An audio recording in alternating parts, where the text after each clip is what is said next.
flat. I've left relationships and cities and apartments and told myself each time I needed that. I needed new horizons and new chapters.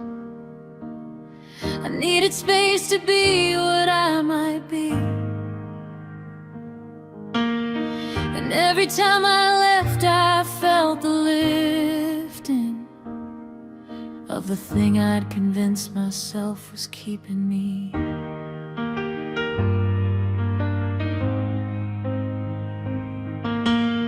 By 30, I had lived in 7 cities. By 32, I'd loved and left in 4. I was very good at new beginnings. I had never learned what staying was for. I had never learned to sit inside the discomfort of a Tuesday that's exactly like the last. I had never learned to love a place so deeply that the leaving was a loss instead of fast. But then I found a city that I wouldn't leave, and found a person that I couldn't leave, and found something in myself that started speaking in the language of the person who believes that staying isn't giving up the motion. The roots don't stop you flying if you choose. That the deepest kind of freedom is the staying, when staying is the hardest thing to do. The year I learned to stay was the year I learned to live. The year I learned to stay was the year I learned to give. Something more than the big game, something more than the new start. I gave the middle and the ordinary, I gave the whole unglamorous heart. The year I learned to stay was the year everything changed.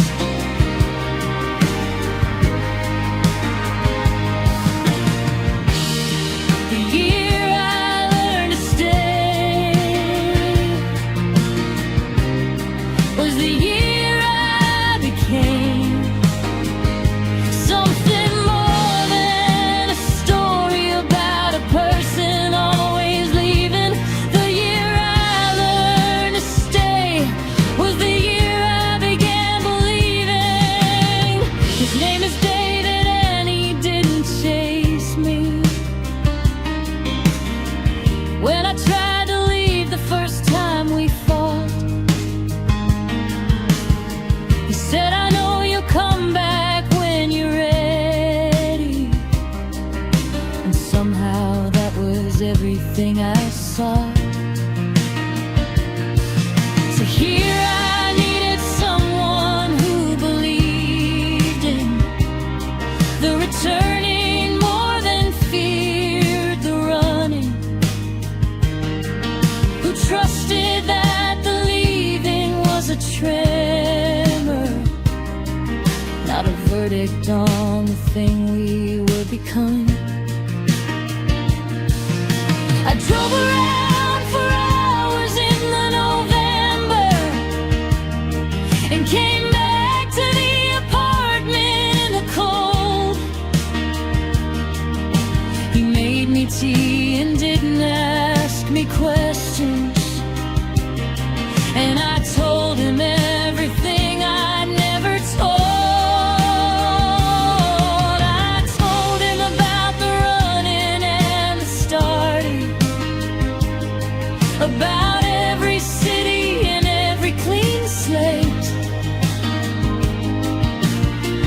about the person I thought freedom looked like, and the person I was building running late. To every version of myself that needed the staying and the deepening to grow, you listened and said I figured something like that, and said I'm still here if you want to know what it's like to be somewhere for longer, what it's like to let the ordinary in. I said I don't know how, he said you're learning, and that's more than most people can begin. I got a plant and kept it alive that winter, a small thing on the kitchen windowsill. Every morning when I watered the plant, I was watering something larger still. I was watering the staying and the trusting, watering the ordinary daily route of building something in a single location, learning how to tend what I'd begun to choose. The plant is 4 years old now and enormous. It's taken over half the windowsill, and I look at it most mornings with the kind of love that running always cost me, but staying fills. I don't think I'm done with the wandering entirely. I think the traveler in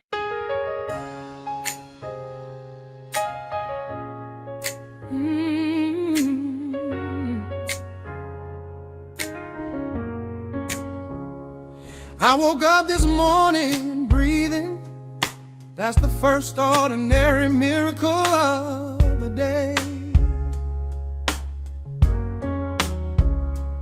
I went to the kitchen and the water ran when I asked, and the coffee smelled the way it always smells in May. I've been cataloging ordinary miracles for 3 years now, since the doctor said the thing that rearranged my world. And every morning since that particular Thursday has been a gift that I have carefully unfurled. The light that comes through the window at 7, that particular specific angle goes. The way my cat curls at the end of the mattress, like a small warm comma against the cold. The taste of good bread and a sound of laughter, the body that carries me through everything. These are the miracles nobody's writing hymns about. These are the hallelujahs that I want to sing. We are walking through a world of ordinary miracles, and too often we are too afraid to name them, too busy or too cynical or too distracted to stop and stand inside the gift and claim them. So I'm standing still today, and I'm claiming every ordinary grace that finds me here, Every breathing morning and every water running,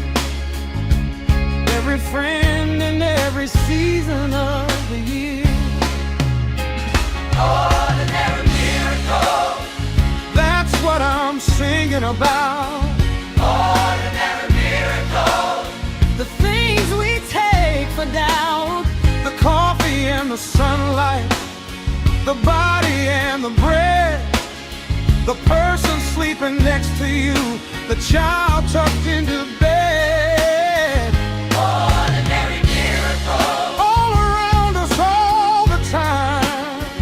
Ordinary miracle. More than we recognize, more sacred than the stories, more present than we know. Ordinary miracle. Everywhere we go.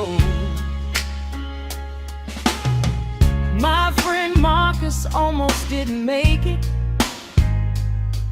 2 years ago, the hospital was his whole world. He lay in a bed for 6 weeks, learning patience, learning how to want the small and not the grand.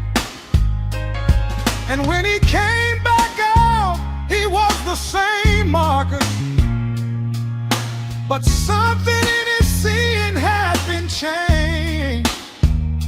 He'd slow down at a window for the sunlight. He'd stop and listen to the rain. He said, when you're not sure you're going to see tomorrow, the day becomes entirely something else. He'd said every ordinary morning starts to feel like Christmas to yourself. There's a woman at my church who's 87. She's been through things that could have broken most of us twice. But every Sunday when the choir starts singing, she raises her hands and closes her eyes. She told me once that gratitude is a practice, not a feeling that arrives when things are good.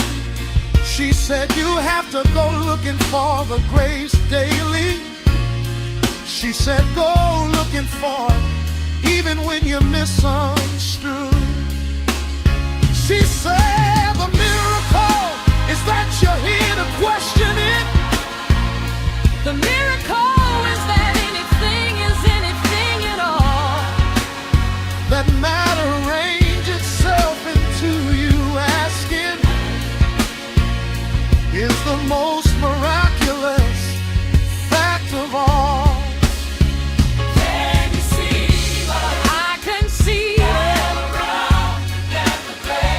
Every single day, Can you feel ordinary way, in the water when it waves, in the light when it comes through, in the body that you're carrying, that carries you. I started writing down 3 miracles each evening. Before I sleep, before I close my eyes, just 3 small, ordinary, unexpected mercies that I might have walked right past without the exercise. Last Tuesday it was warm socks on a cold floor, the smell of garlic coming from next door, and a text from my sister saying, thinking of you. Those 3 things, no more. But I lay down and felt so strangely wealthy, strangely rich with gratitude and grace. As if the catalog of the ordinary had transformed the ordinary into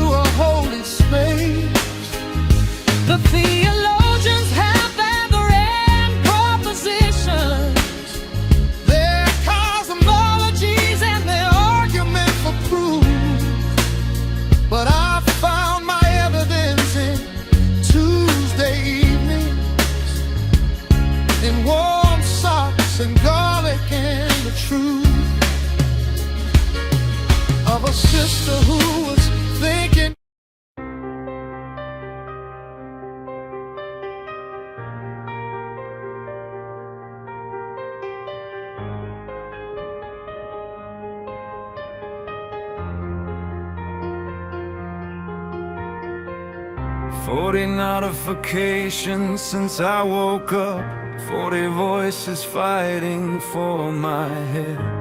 I turn the phone face down on the nightstand and listen to the quiet for a second. But even quiet isn't quiet anymore. There's something humming underneath the still, something that I can't quite name or locate, something moving counterclockwise in the real. I've been searching for the underneath the noise for years now, maybe longer than that. For the signal underneath the static, for the truth underneath the format.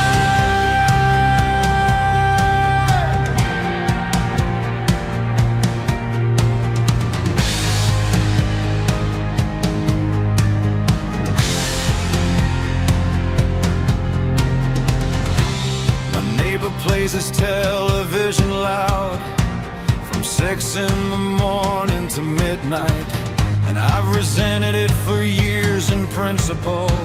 But I noticed when he went away last night that I turned my own sounds up a little, filled the silence with something on the screen, and realized that we're all filling silences with things that keep from hearing.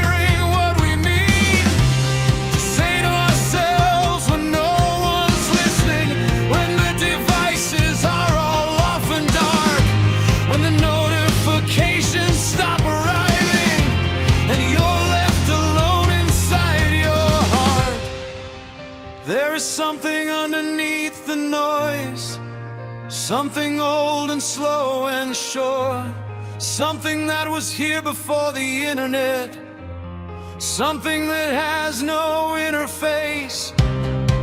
There is something underneath the noise that knows your name without your data, that has been waiting in the underneath, patient and ancient and immediate.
Retreat one February, 3 days without a phone or any screen.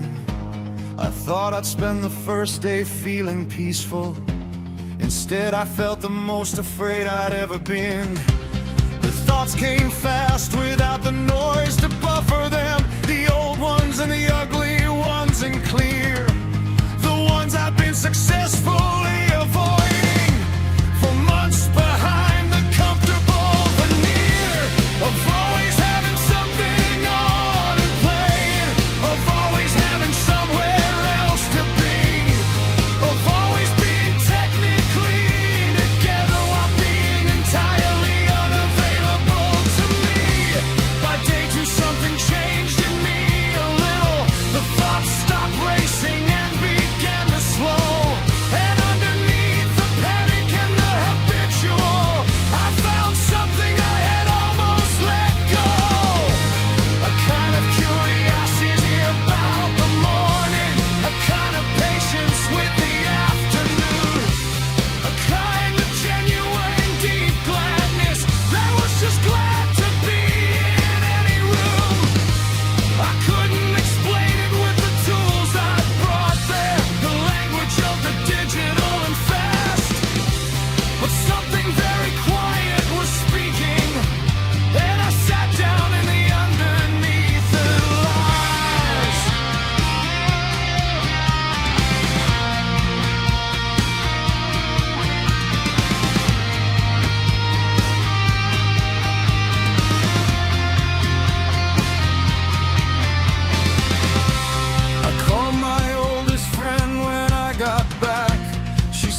different good or different something's wrong. I said I just went somewhere quiet for a while. She laughed and said she hadn't done that ever. Said the idea scared her absolutely bold.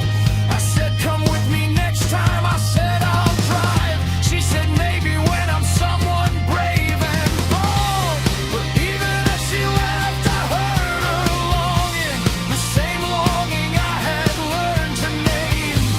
The underneath of every busy schedule, the same silence underneath the same. We've built a civilization out of signal, every corner of the world now lit and known. But we forgot to build the underneath it, the quiet where the soul finds its home. I'm not against the noise in its entirety. I love the music and the voices and the art. But something in the always on and racing has been slowly eating at my heart. And I suspect that I am not the only one who wakes at 3 and feels the ache of something missing. Not something external, not a lack of things, but a lack of space to do the little well. Of attention and a metrics and a numbers telling me that I exist and I am real.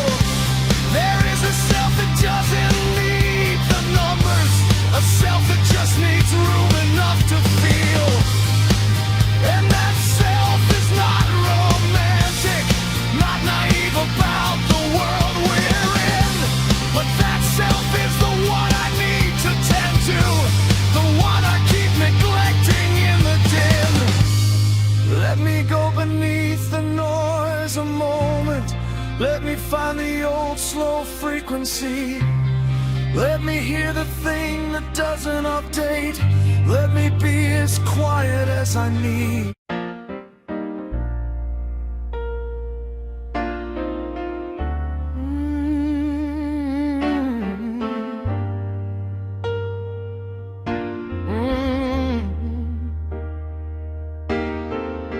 Oh, yeah.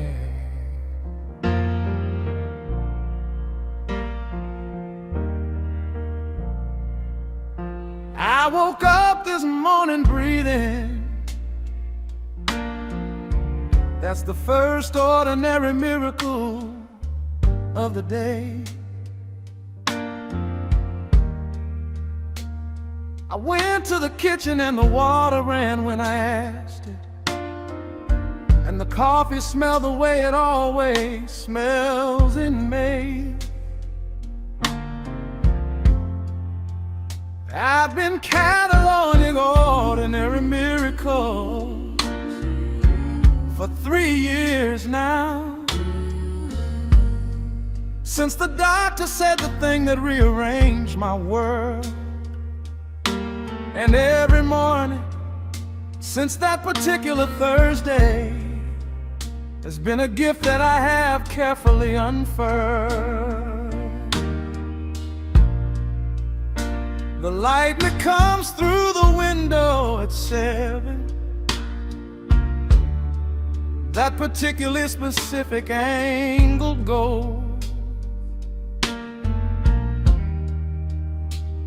The way my cat curls at the end of the mattress, like a small warm comma against the cold. The taste of good bread and the sound of laughter, the body that carries me through everything. These are the miracles nobody's writing hymns about. These are the hallelujahs that I want to sing.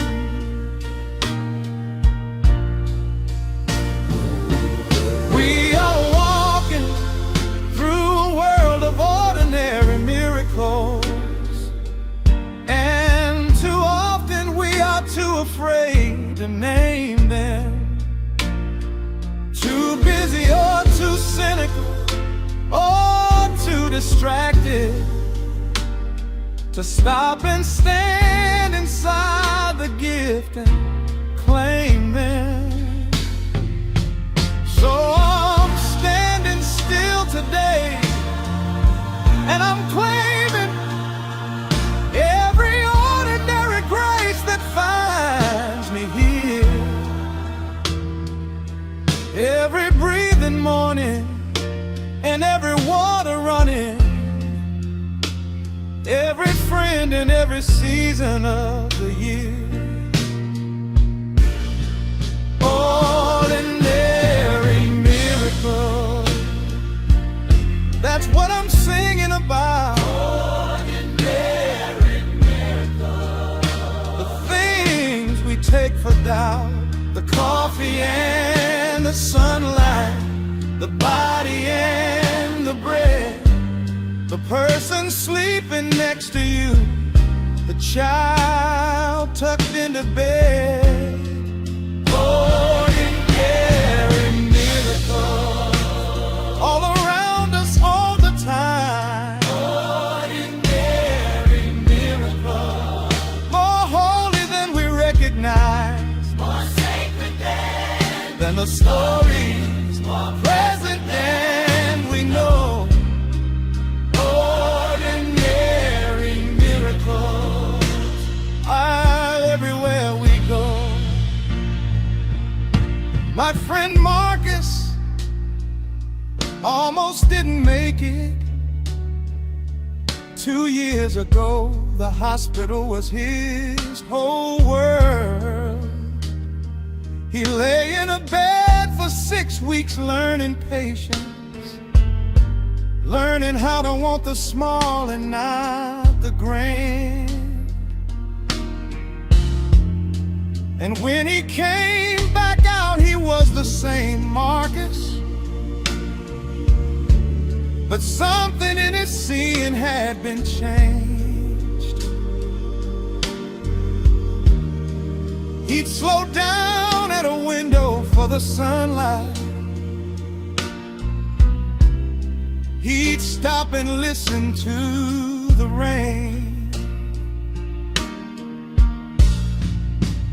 He said, when you're not sure you're gonna see tomorrow, the day becomes entirely something else. He said, every ordinary morning starts to feel like Christmas to yourself.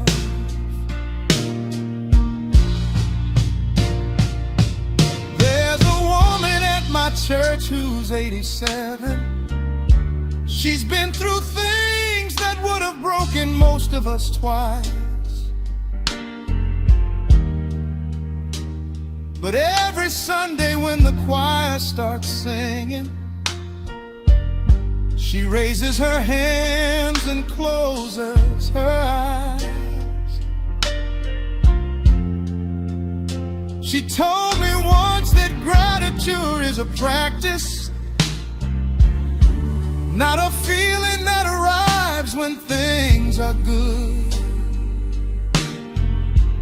She said you have to go looking for the grace daily. She said go looking for it even when you're misunderstood. She said the miracle is that you're here to question it. The miracle is that anything is anything at all. That matter arranged itself into you asking, is the most miraculous fact of all. Can you see it? I can see it all around you every day, every single day. Can you feel it now? In the ordinary day, ordinary way. When it runs, when it comes through, when it that you're carrying, carries you through. I started writing down 3 miracles each evening before I sleep.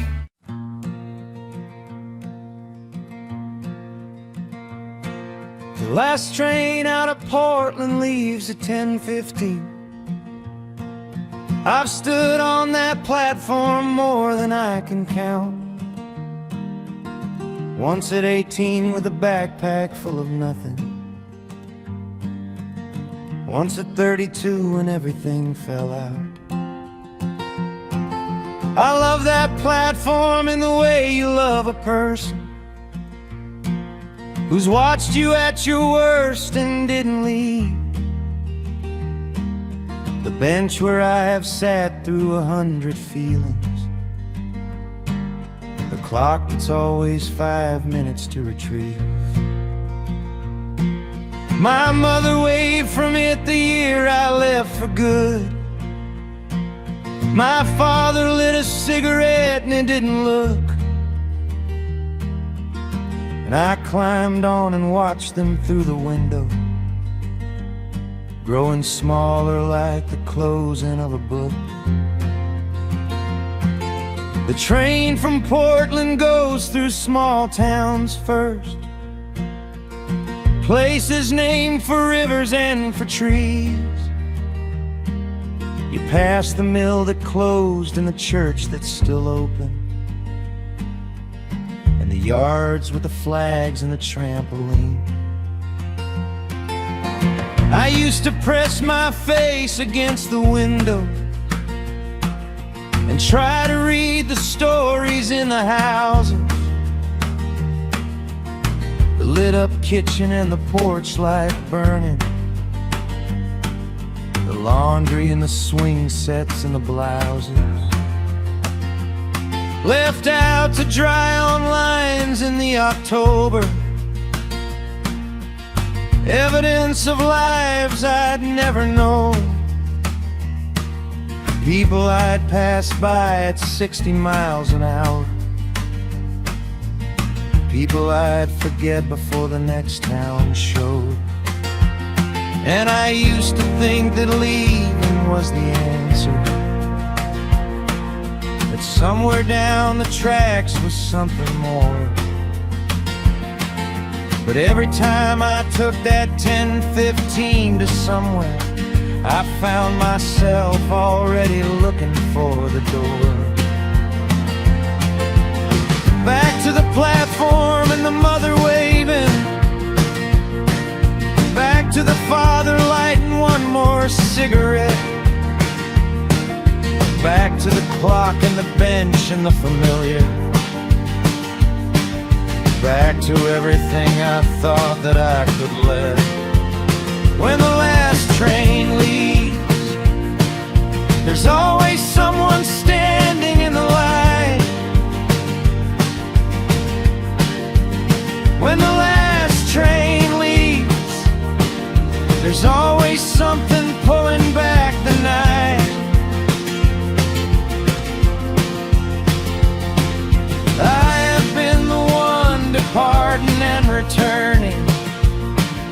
I have been the one left standing on the stone. And nothing that I've found at any destination has made me glad I rode those tracks alone. When the last train leaves, somebody is learning what it means to stay. When the last train leaves, somebody is watching what is going away. And both of them are right, and both of them are broken, and both of them are making something whole. When the last train leaves and carries someone with it, that leaving is a way of keeping hold.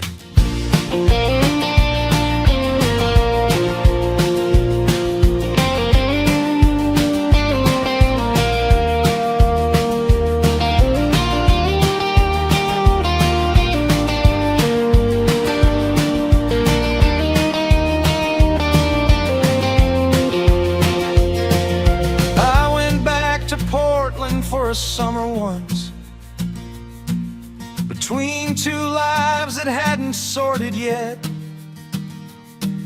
I stayed in my old room with its childhood posters and felt 18 and 30 at once. I said myself to walk in every street I'd memorized, the way you test an old familiar song, and found the city mostly as I'd left it, with just enough change to make the heart feel long. My friend Cecilia still had the coffee house.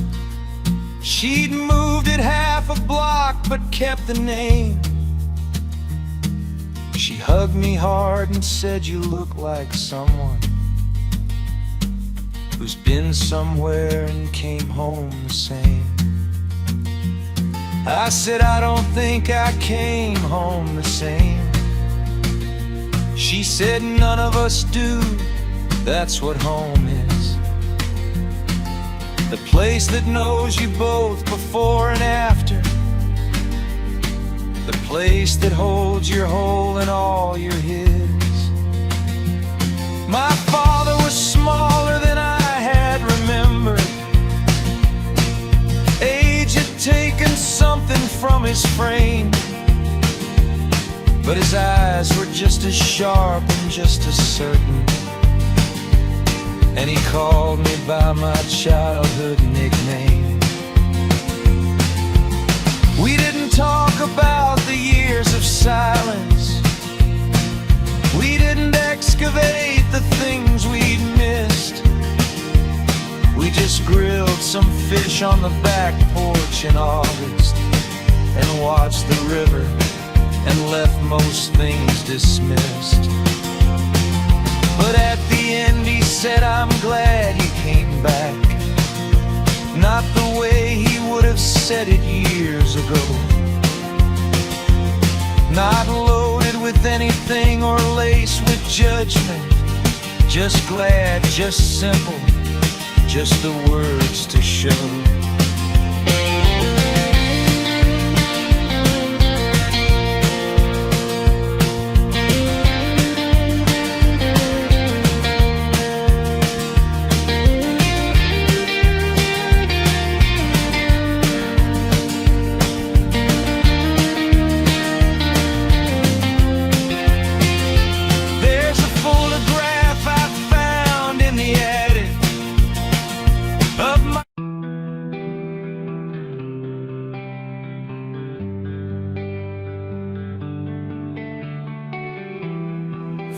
Notifications since I woke up.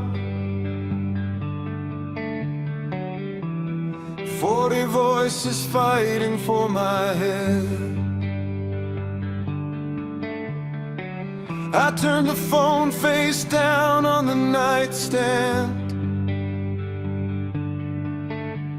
and listened to the quiet for a second. But even quiet isn't quiet anymore. There's something humming underneath the still. Something that I can't quite name or locate. Something moving counterclockwise in the real. I've been searching for the underneath the noise for years now, maybe longer than that. For the signal underneath the static, for the truth underneath the four noise.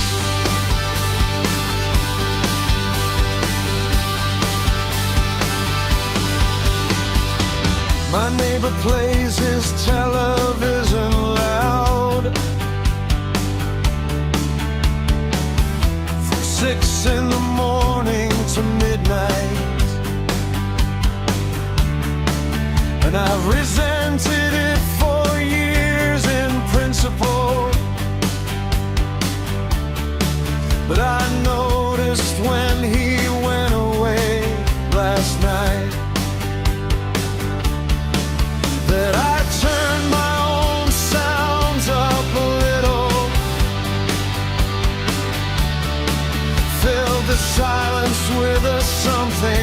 a scream,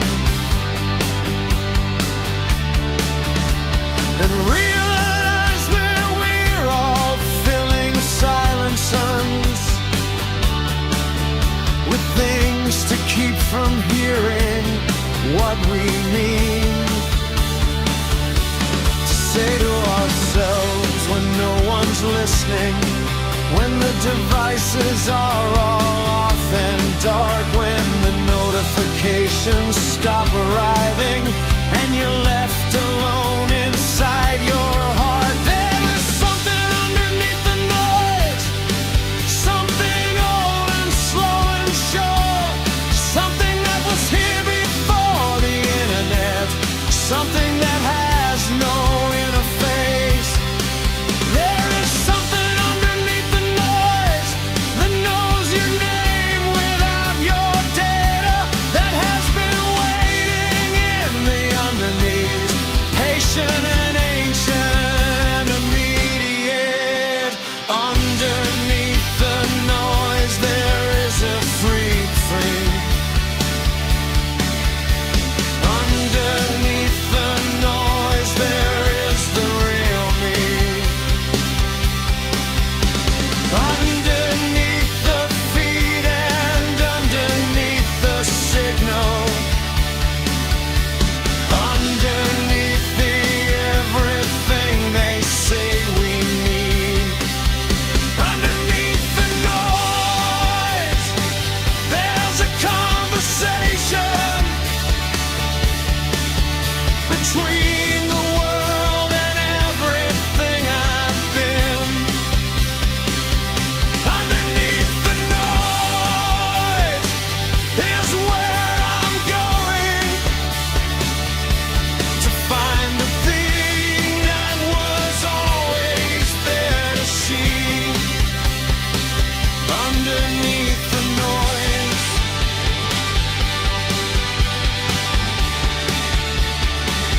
underneath the noise.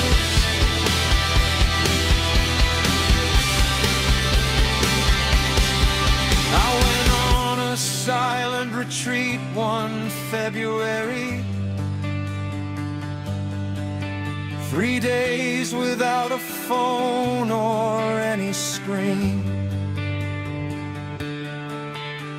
I thought I'd spend the first day feeling peaceful. Instead I felt the most afraid I'd ever been.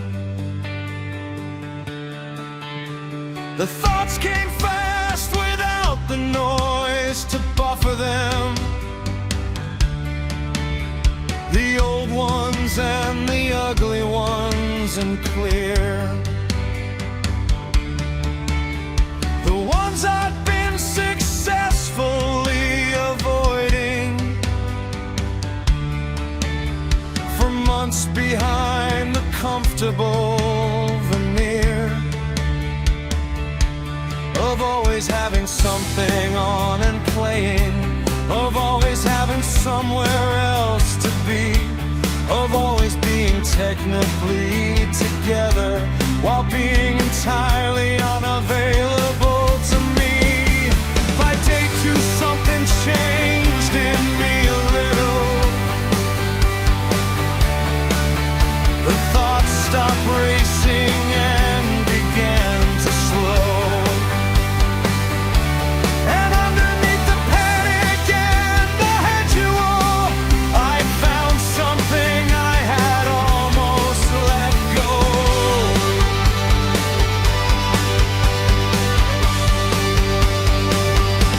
A kind of curiosity about the morning, a kind of patience with the afternoon, a kind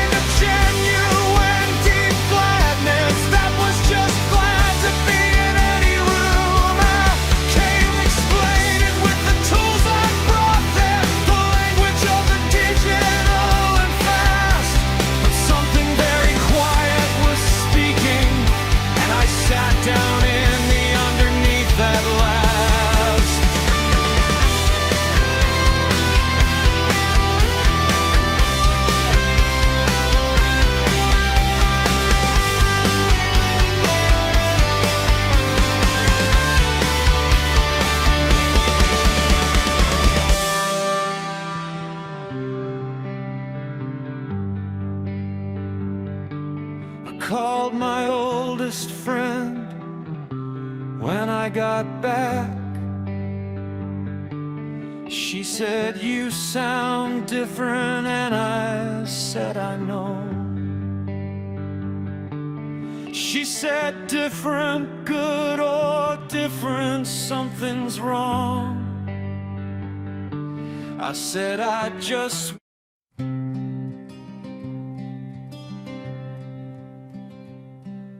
The last train out of Portland leaves at 10:15. I've stood on that platform more than I can count. Once at 18 with a backpack full of nothing. Once at 32 when everything fell out. I love that platform in the way you love a person who's watched you at your worst and didn't leave. The bench where I've sat through 100 feelings. The clock that's always 5 minutes to retreat. My mother waved from it the year I left for good. My father lit a cigarette and didn't look. And I climbed on and watched them through the window, growing smaller like the closing of a book. The train from Portland goes through small towns first, places named for rivers and for trees. You pass the mill that closed and the church that's still open, and the yards with the flags and the trampoline.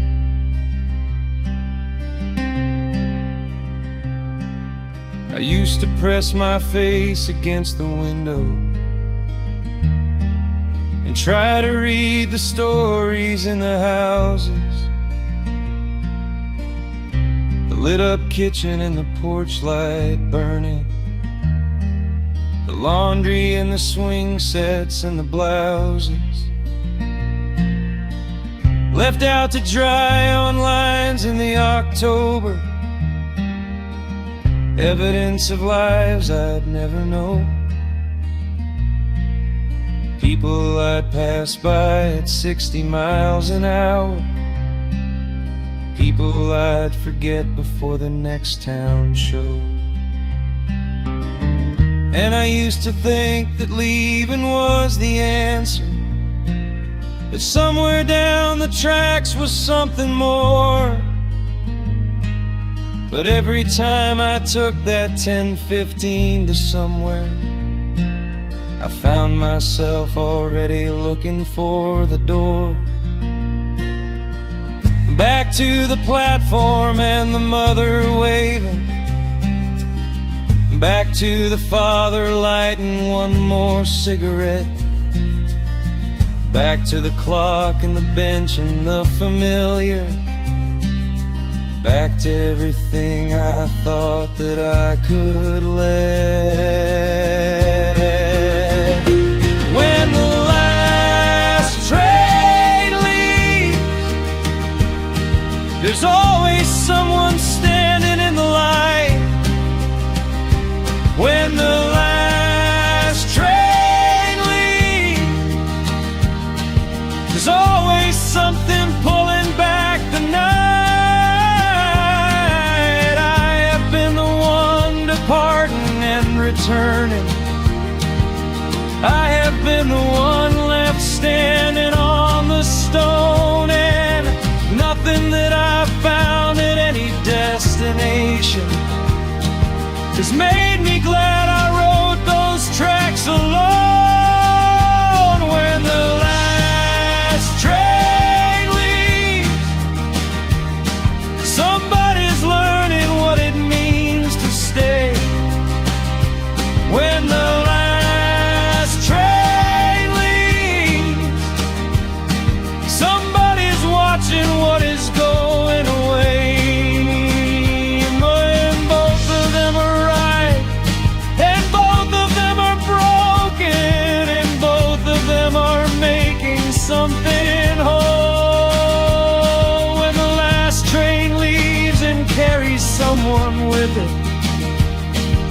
that leaving is a way of keeping whole.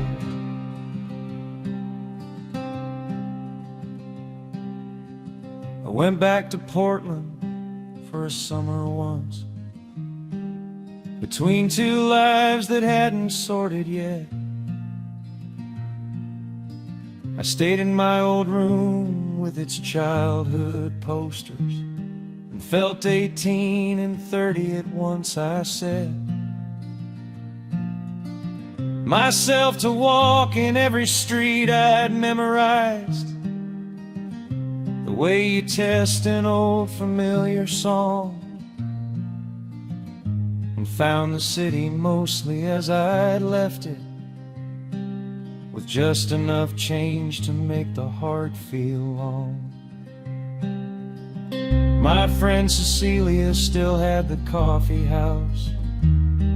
She'd moved it half a block but kept the name.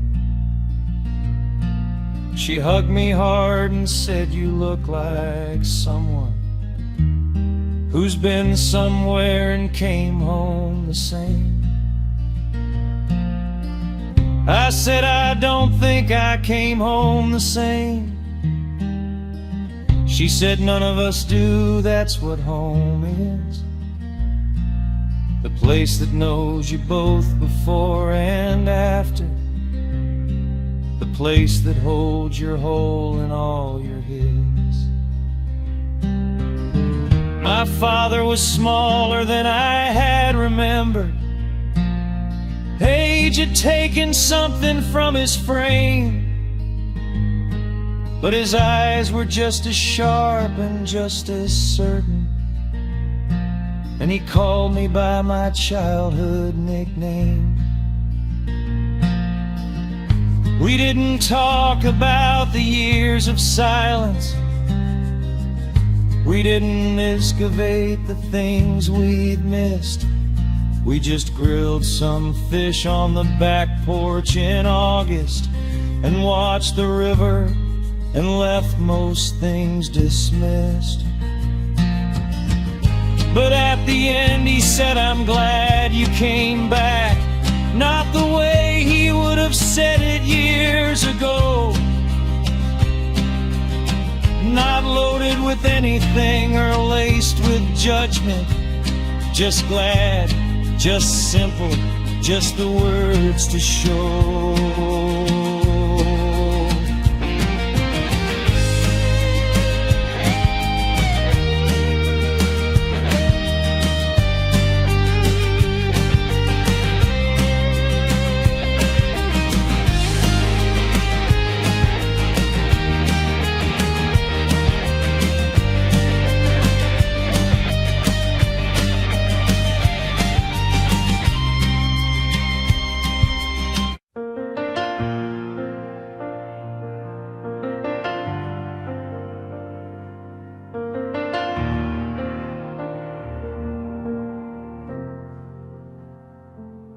I've been a runner all my life. I know how to pack a bag in 30 minutes flat. I've left relationships and cities and apartments, and told myself each time I needed that. I needed new horizons and new chapters. I needed space to be what I might be. And every time I left, I felt the lifting of the thing I'd convinced myself was keeping me.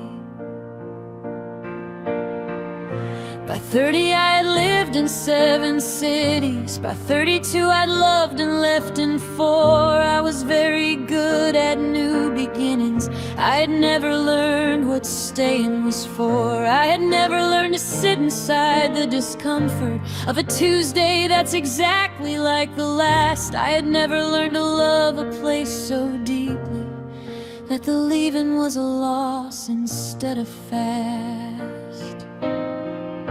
But then I found a city that I wouldn't leave, and found a person that I couldn't leave, and found something in myself that started speaking in the language of the person who believes that staying isn't giving up the motion, that roots don't stop you flying if you choose, that the deepest kind of freedom is the staying when staying is the hardest thing to do.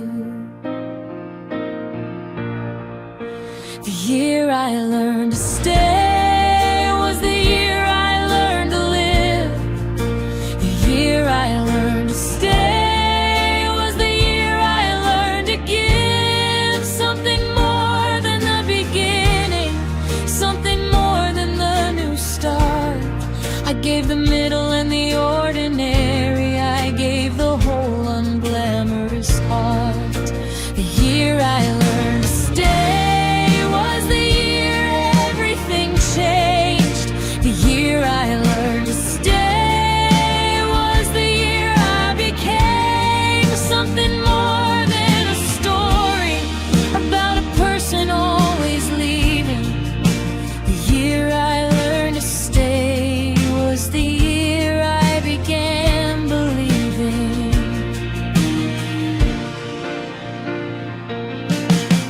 His name is David and he didn't chase me.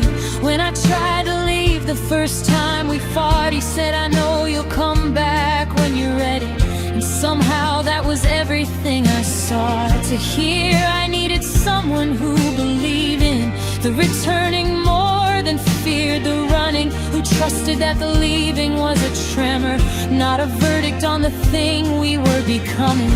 I drove around for hours in the November and came back to the apartment in the cold.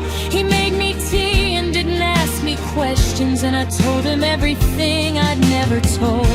I told him about the running and the story, about every city and every clean slate, about the person I thought freedom looked like, and the person I was building, running late to every version of myself that needed the staying and the deepening to grow. He listened and said, I figured something like that, and said, I'm still here if you wanna know.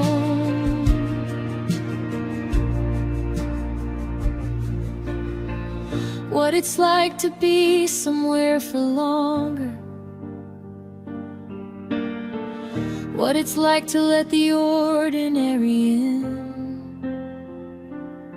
I said, I don't know how. He said, you're learning, and that's more than most people can begin.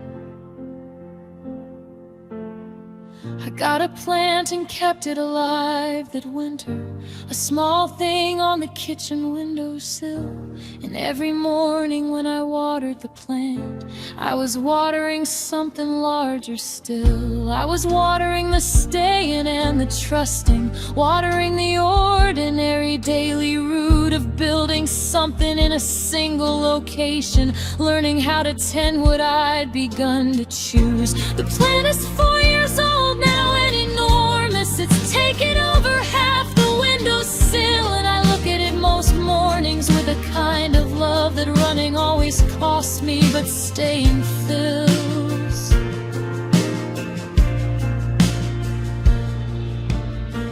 I don't think I'm done with the wandering entirely. I think the traveler in me is real,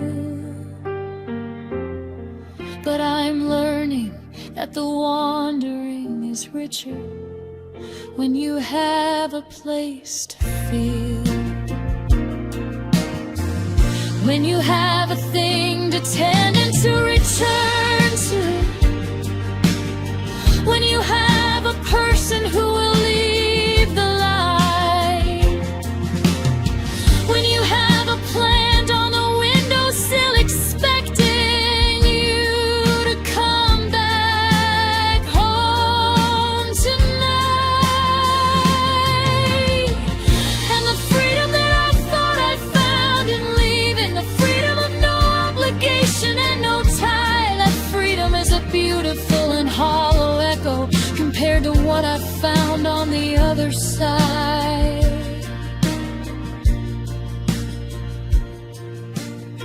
Of learning how to stay inside my discomfort, learning how to wait inside my doubt, learning how to love in inside the ordinary, learning what the staying is about.